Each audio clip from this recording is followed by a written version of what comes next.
예. 올해 들어 꿈틀대고 있는 북한이요. 우리가 첫 SLBM을 쏜 어제 동해 쪽으로 단거리 미사일을 쐈습니다. 시점도 방식도 꽤 이례적이어서요. 저희가 하나하나 이 얘기를 좀 풀어봐야 할 것 같습니다. 신범철 박사님, 네. 먼저 저희가 시점부터 살펴보면 어제 오전에 대통령이 왕이 중국 외교부장과 접견을 했고 시간을 좀 건너뛰어서 오후에는 SLBM 발사, 우리 첫 SLBM 발사를 직접 참관을 했습니다.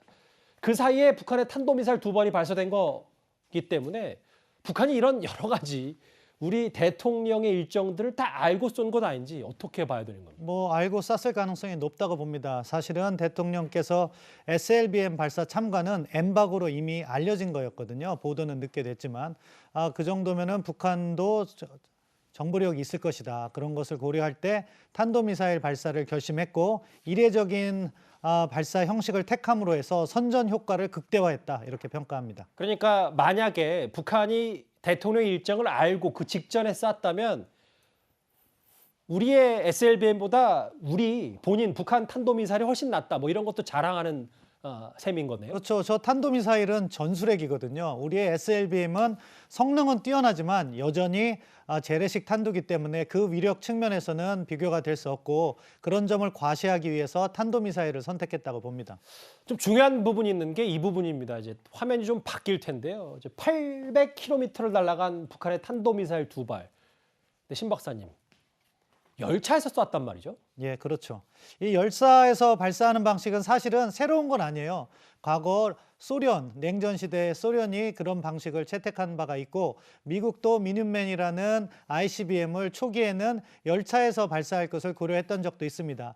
그런 것처럼 전술적으로 새롭진 않다. 다만 북한이 그간 이동식 발사대에서 발사를 했는데 그거의 단점은 뭐냐면은 그 지점을 계속해서 추적하다 보면은 발사 기지가 노출될 우려가 있는 거죠. 그런데 열차에서 발사한다는 것은 열차에서 발사해서 열차에 탑재해놓고 상당한 기간을 이동할 수가 있는 장점이 있어서 미사일 기지가 노출되지 않고 그것으로 인해서 유사시에 우리의 정찰의 범위가 광역으로 확대돼야 되는 부담이 있는 거예요. 그런 것을 노리고 열차에서 발사했다고 봅니다. 그럼 단순히 생각하면 철길이 깔려있는 어느 곳에서든 북한이 이 탄도미사일을 발사할 수 있는 거네요? 예, 그렇죠. 그 점이 위험한 점이고 그렇기 때문에 우리가 감시 영역을 과거 이동식 발사대의 중심으로 해서 설정했던 영어로는 발리스틱 미사일 오퍼레이션 에어리어 그래서 BMOA라고 하는데 그 감시 지역이 있거든요. 그거를 갖다가 이제 철도 지역까지 넓혀야 되는데 그러려면 우리의 정찰 자산이 엄청나게 필요한 거죠. 예.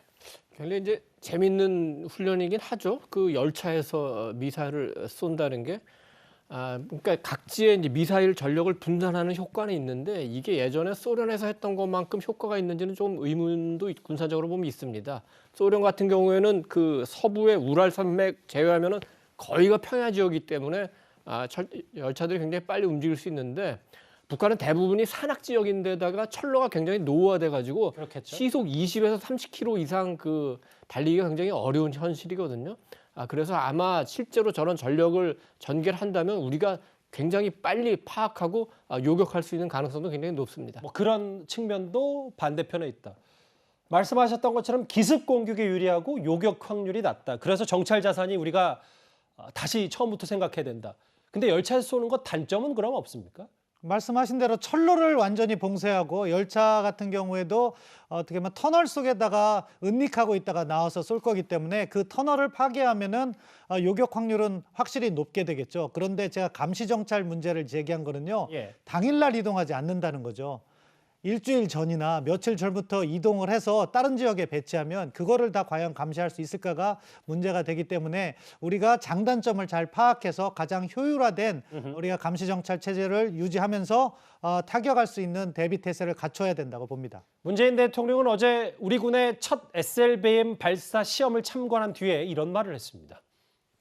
북한이 탄도미사일을 발사하는 도발을 했는데 그런 북한의 비대칭 전력에 대해서 우리 그 SLBM이 효과적인 억지력이 될 수 있을 것이라고 생각합니다.